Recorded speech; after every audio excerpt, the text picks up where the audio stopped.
Google surprised the world when it announced the appointment of the new CEO on 10th August 2015. It became a proud moment for the Indian community to see an Indian-born become the CEO of a company that millions across the globe aspire to join. Today, we are talking about the man who had his share of struggles before making it to the top as the current CEO of Google, Sundar Pichai, and this is his success story.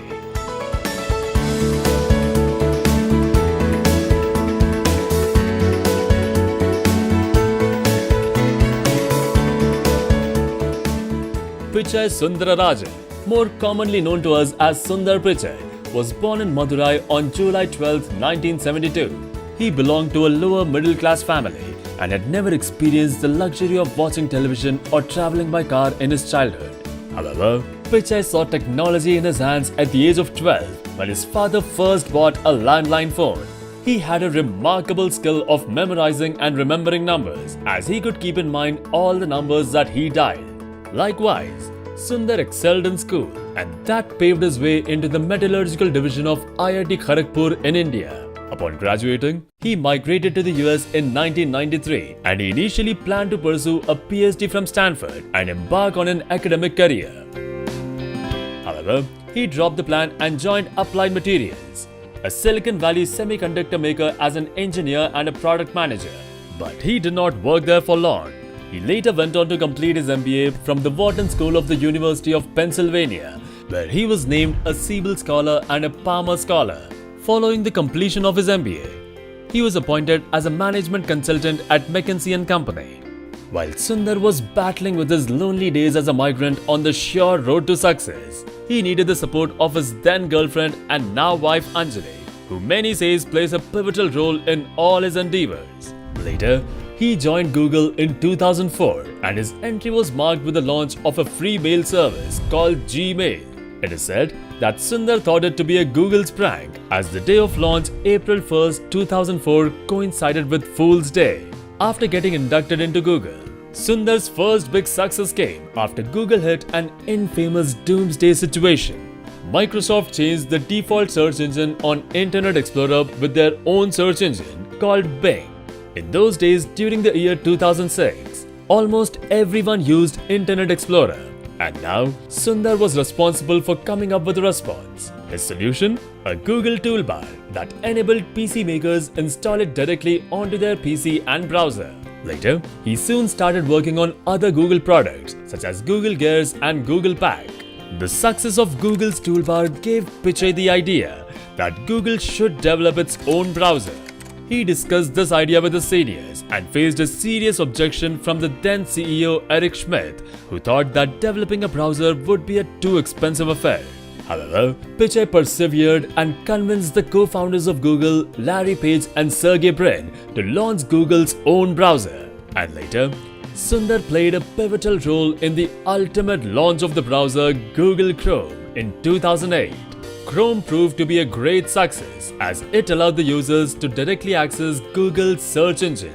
With this, Sundar became an internationally known figure, following the phenomenal success of the Chrome, which eventually became the #1 browser in the world, surpassing competitors such as Internet Explorer and Firefox.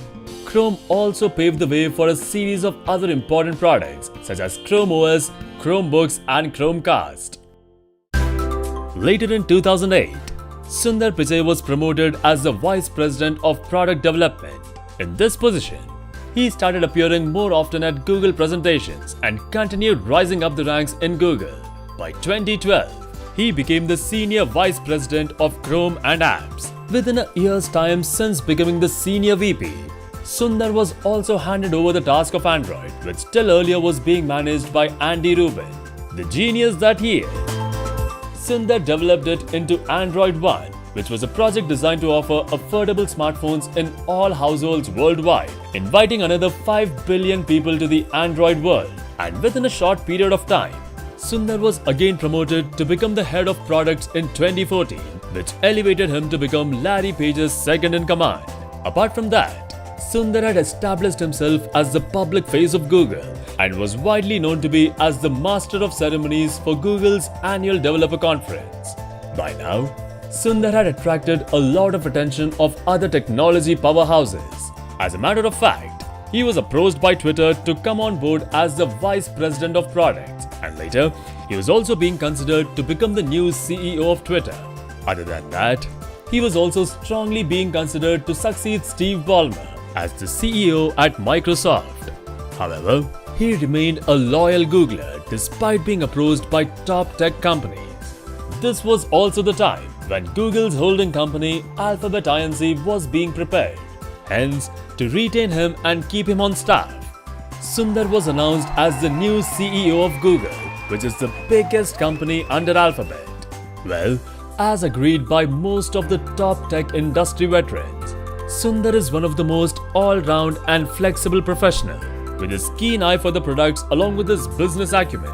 He is often considered to be a better CEO than Larry Page. Sundar Pichai's life story has been illustrious and is a marvelous paradigm for those who wish to achieve success even in difficult situations. With continuous hard work, perseverance and smart work, he was able to reach out to the top position in the company where every business leader wishes to be. Today, he is valued at over $150 million and is heading the second most valuable brand in the world, which is worth over $85 billion. While Sundar Pichai is relentlessly working hard to bring out many more innovative solutions to the public,